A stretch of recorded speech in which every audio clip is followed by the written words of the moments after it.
Today I'm making Kamut or Khorasan sourdough sandwich bread. Welcome to White Shadow Fare. Make it homemade and make it with love. This is my first experience using Kamut. Kamut is an organic form of Khorasan. It's grown predominantly in Montana and it was trademarked in 1990 under the Kamut name. So when you hear people referring to Kamut, it is the same thing as Khorasan. Khorasan is the type of berry that it is. It's more yellow in color, and people often say that it's kind of buttery in flavor. It's much bigger of a wheat berry than regular white wheat. So for this recipe, you're going to need a hard white wheat and the Khorasan or Kamut. Remember, Kamut is just the organic form grown in Montana. And you can see with these two side by side, the difference in size. The hard white wheat is much smaller. I started by grinding my Khorasan and my white wheat. And as you can see, the Khorasan or Kamut here is very yellow in color. You're going to start your recipe in the evening before bed. And start by putting in your mixer 1 cup or 245 grams of milk. To this, you're going to go ahead and add both your hard white wheat, 1 cup or 135 grams, and your Kamut.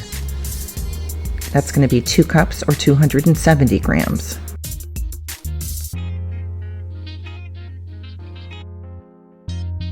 Some melted butter or very soft butter, 2 tablespoons, 28 grams.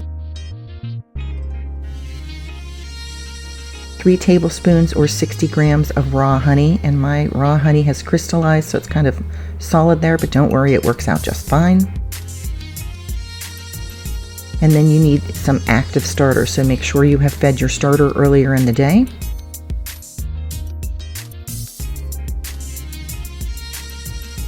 You're going to add about a half a cup or 125 grams of active starter. Baking with sourdough bread is definitely a labor of love. It takes a long time. Now, my starter is made from hard white wheat berries, but regular white starter works just as well. So you're going to just give this a quick mix and you're going to combine everything thoroughly.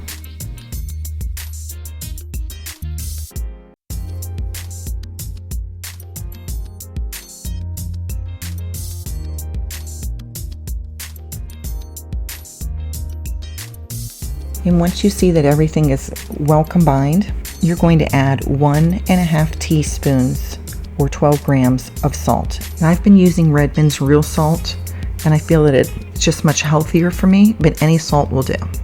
When I started making sourdough, I only used kosher salt, so anything will work. This needs to mix for 5 minutes.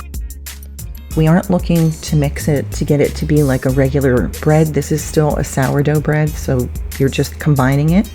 So after 2 minutes, if it seems too wet, you could add 1 or 2 tablespoons of flour at that time. I just let it go. It was clearing the sides of my bowl. I can see that it's sticking there. But as I gave it time, it came together into the most beautiful dough. I don't know that I've ever felt dough that was as smooth as this is. I was just feeling the dough to see if I needed to add any flour at that point, and it felt perfect to me. So I finished my 5 minutes of kneading.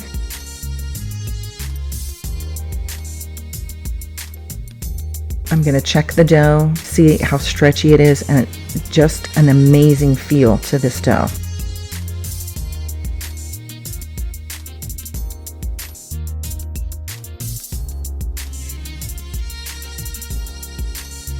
So you're not looking for a window pane stage to this, as I said earlier, because this is sourdough. It's going to be fermenting and forming gluten overnight. If you haven't already done so, please like and subscribe. It would really mean a lot to my channel. Go ahead and cover this and let it sit and rest for 5 to 10 minutes. Now, after your 5 to 10 minutes, you're going to take this out and it's time to knead the dough. You're going to hand knead this dough for about 5 minutes.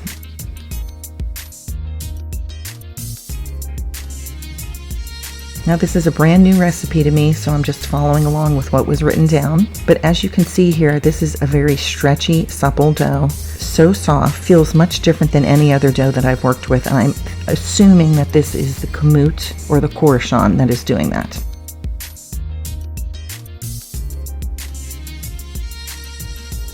After 5 minutes of kneading, you will feel that it has come together very nicely, and you're going to want to gather that into a ball and make sure that you're adding enough tension to it so that it's very smooth on the top, and you're going to let that rest for 5 to 10 minutes.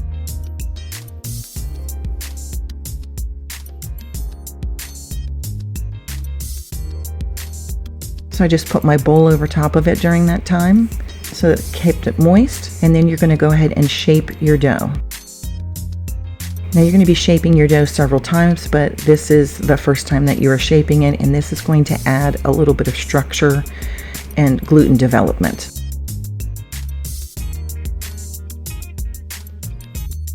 And I'm making it smooth and taut again with the tension on it, which is helping the gluten develop. And then at this point, it is going to go into my bowl once I'm done shaping it, and it is going to rest covered on the counter overnight. Now I don't have a lid that is big enough for this bowl, so I just use a plate turned over. In the morning, you will notice that it has puffed up just a little bit. You are going to do a final shape and place it in a parchment lined bread pan. Now you could put it in a regular bread pan. I just was afraid of it sticking, so I always parchment line mine.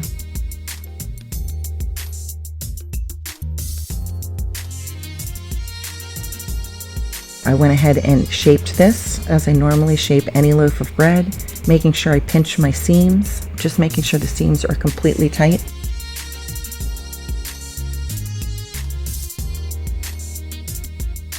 If you have ever baked with Khorasan Kamut before, let me know in the comments below what you think of this. The flavor, do you like the way that it works? This is my first experience with it. Fitting this into my pan, and I'm going to cover this and let it rise until it has doubled. Then once it is doubled, I'm going to preheat my oven to 400 degrees Fahrenheit, and it is going to bake for about 30 to 40 minutes.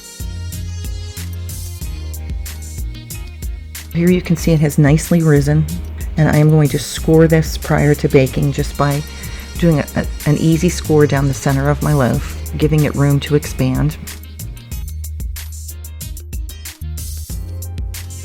And you need to let this cool for at least 4 hours before slicing. But one thing I have to say is I was amazed how thin I could get these slices.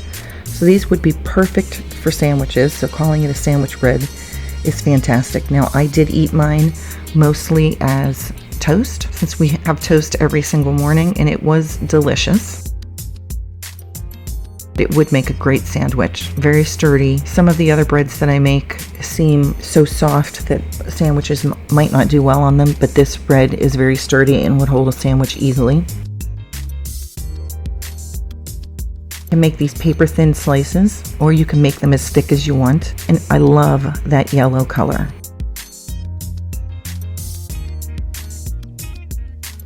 It's got a very buttery, nutty flavor. So the addition of the Kamut was definitely a pleasant, happy surprise.